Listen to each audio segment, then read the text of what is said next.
Well, not gonna get too far like this, so today, let's fix the mini skid steer.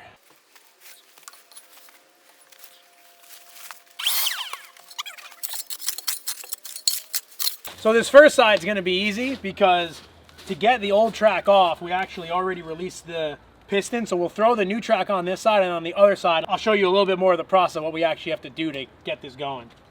So inside here is a fitting that's going to release the grease that's inside this hydraulic cylinder. So the way this works is there's a hydraulic cylinder in here which is pressing against the rear wheel, and that's what's applying tension. So you have to first release the pressure, release the grease that's in there in order to push the rear drive wheel in, and then once we're done, we're going to put a ton of grease back in there, which is going to repressurize it and apply the tension. But that nut is stuck, so we got to get that unstuck before we can get any further.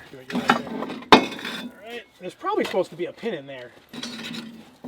Okay. This just comes apart. Yeah. Oh, okay.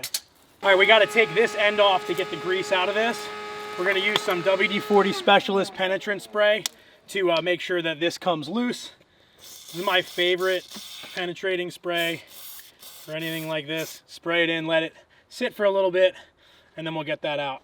All right, so I'll let that soak for a little bit, and then I will grab the cylinder with a larger pair of channel locks, and I'll be able to get this fitting off the end. Now, there's two fittings on here. One of them has the Zerk fitting, and the other one is kind of like a one-way sort of needle valve.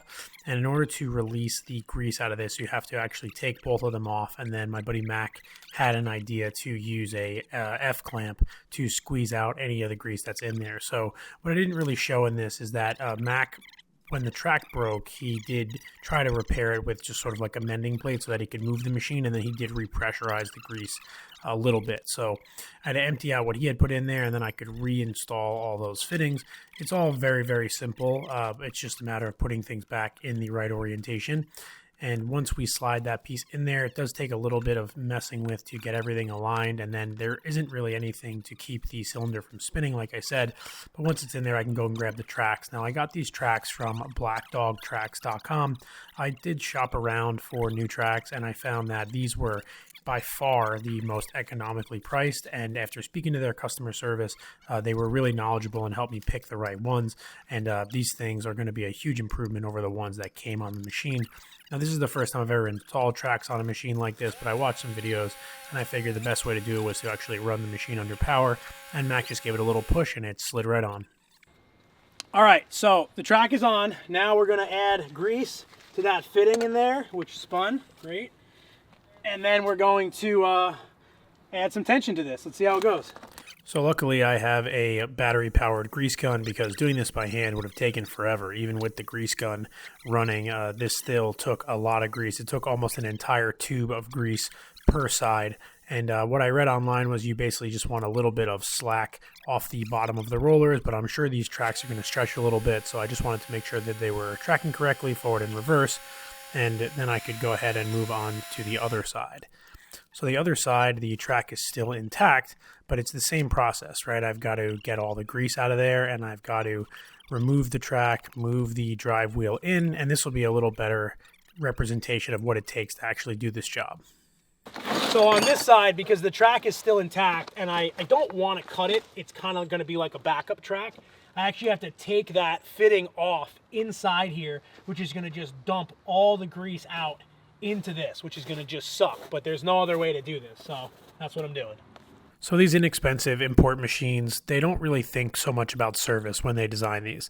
And I'm sure on a more expensive, name brand machine, there would be a much better way to get this grease fitting off. I actually saw some videos online of different systems that you have like sort of a cap that you can get to with a wrench.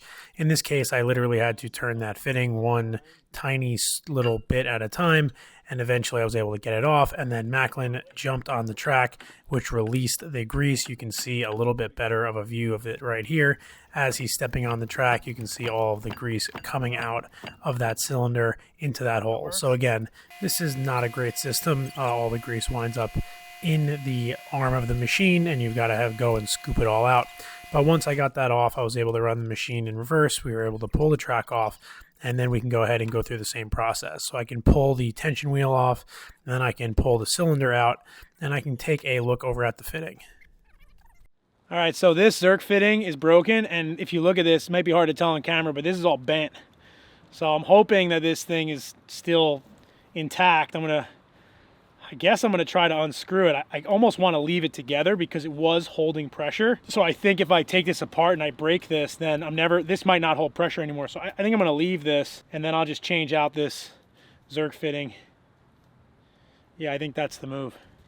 So I said all that and then immediately decided that I would take it apart to make sure that it was actually functional and not broken. So the first thing was the Zerk fitting was broken, and at this point you can tell I went back over to the shop and I put a new Zerk fitting on there, and then I also noticed that there was a broken O-ring inside the whole fitting and it was full of dirt. So I used some WD-40 Specialist Carb and Throttle Body Cleaner. This is actually a great way to clean parts like this. It really blasts away dirt and oil.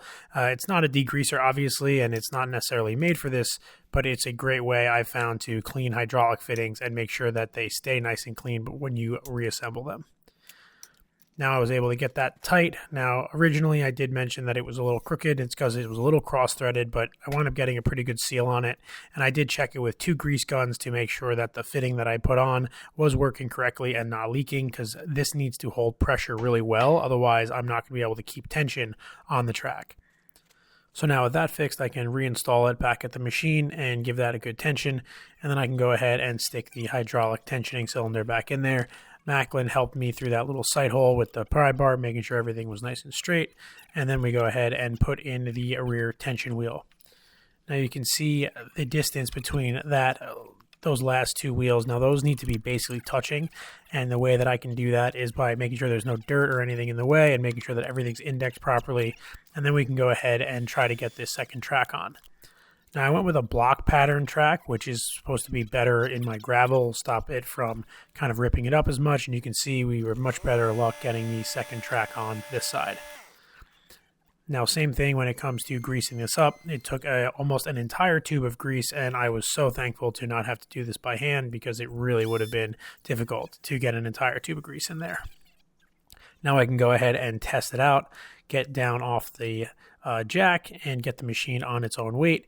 And once that is on the ground, I'm going to run this thing around, and I'm going to keep an eye on the tension on the tracks, because I definitely think these are going to stretch a little bit, or at least I expect them to, like any belt on any other machine. Now before I go ahead and call this job done, I'm going to use some WD-40 Specialist corrosion inhibitor, and I'm going to spray all these drive wheels, which are clearly getting hit with a little bit of rust.